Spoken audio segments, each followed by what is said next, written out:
Hey everybody, this is Alan. I'm going to be showing you Hangar 18 from the band Megadeth. Now this is an awesome song. It's kind of epic, on the epic side. It's a little bit lengthy with the amount of solos going on compared to an average metal song even, or average pop song of course.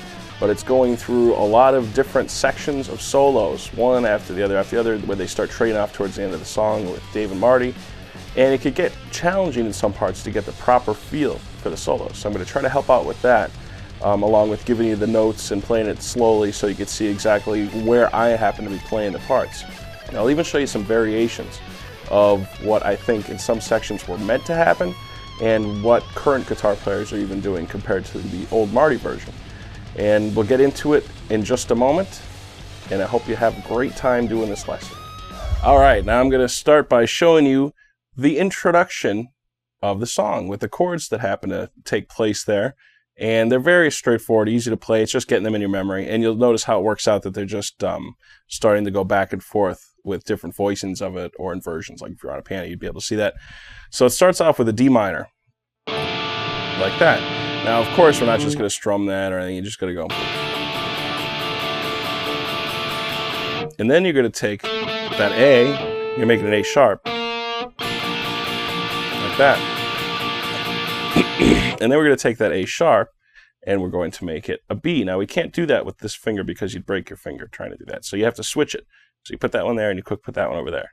You see that motion right like that. So those are the first three. So 6,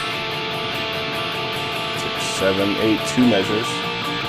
5, 6, 7, 8, 1, 2, 3, 4, 5, 6. Now if it was James Bond, you would go back down to there, but we're not doing that. So you want to go up another one. Okay, so we're going up to that, what is that, your C. Yep, so we have a straight chromatic.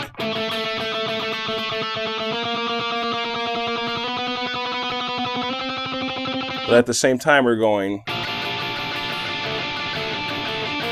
I'm just going to, that note. But on the last one, we're not doing that. We're taking this higher note, the F, we're bringing it up to A. Alright, so the first 4 chords. Then you have the D open underneath the whole thing.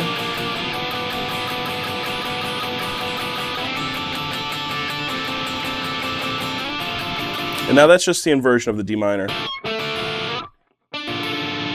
Okay, so if we're going to go... So it's like the A shape of a D minor instead of the straight D shape there. So it's just going to be the same type of setup.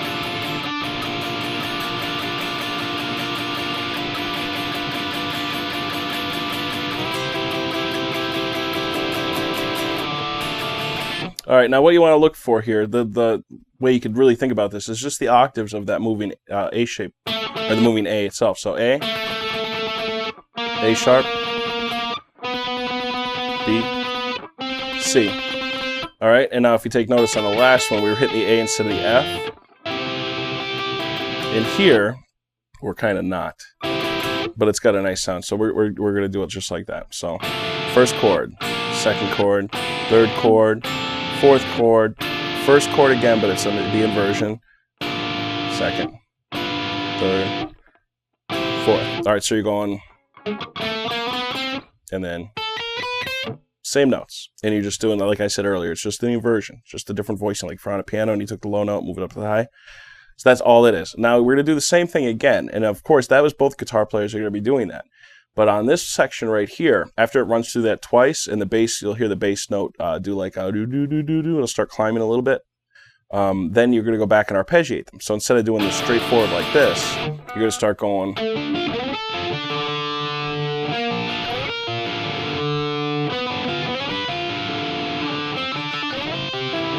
And now all that is you're taking the first chord from the first set of 4 and the first chord from the second set of 4, and you play one into the next. And then you take the second chord of the first set of 4 and then the second chord of the second set of 4, play those into each other. So if it was 1, 2, 3, 4, and then 1, 2, 3, 4, you're taking one from here, doing it with one from here, two from here, two from there, just like that. So you're going, remember that shape? Right into its inversion. And then the next one, into its inversion. Into the 7 shape, then it's inversion, that dominant 7 thing. And then the last one, just like that. Now, during this whole intro section, it's subtle, but there's like a D being going on the first part for the... You have that non-stop D underneath it. All right, now that's not super important to play, but if you have 2 guitar players, you could have one guy kind of stick the lower part of the chord, and have the other dude stick in the top part of the chord yourself. Or you could just strum the whole thing like that. That's perfectly fine, but if you have too much gain, it'll be a little bit messy sounding, so just gotta watch that. And now I'm going to show you the section that comes right after that Marty's playing. Like I just showed you the Dave twice. It's going to go through all that.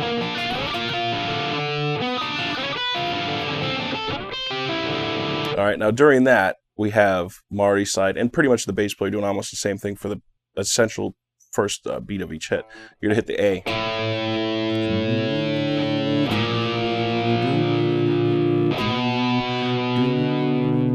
So you're just climbing straight up. Now if you remember that, that's just what we were doing earlier. Remember that A, B flat or A sharp, B, C. So we're just doing it down there. The bass kind of climbs with it too. So while Dave's going, Marty's just going, and then the second one, we're going, that's all it is. Now there is a variation that I was throwing in, messing around with it. I'm not sure if they're doing this live or not, or if it's just my ears trick me on the recording. But I kind of, on the second time around, I like to hit the D open as Marty's part as well. So we'll have it going.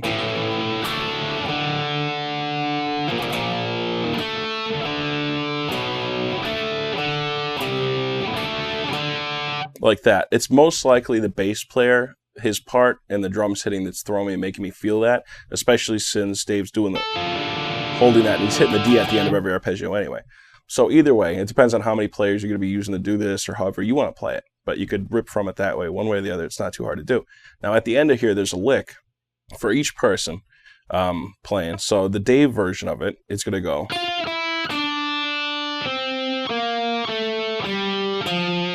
Just a straight major scale type of rundown. And that's going to start up on the 6th fret with the B string. Then open, or you could go, you can play it like that instead of the open. So where that comes in is a little bit early and you have to jump back down, so it's going to be like this. Now here it goes. So the last one.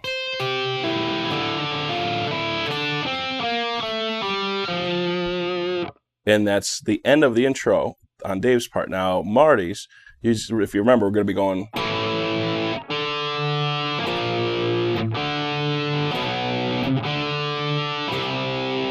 All right, and then at the same spot that Dave does it, we're going to be going. All right, so if you really look at that, that is a third. It's just a third diatonic harmony, it looks like. So we're going.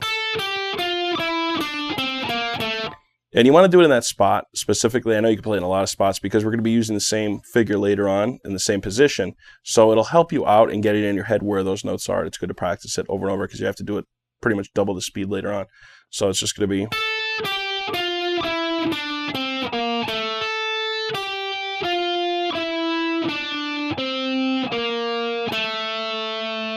Now the bottom here looks like the bottom end of a Phrygian mode, right? So you want to watch on the, what is that, the 8th and 9th fret, how that interplays there, how it changes when you go down to the D string from the G. So, and then it starts off the song. So again, you have Dave parts going. At the same time, you're hearing just like that. But it's not that quick, it's like. And then we start off the song right there. So I'll give you the verse section in the next video.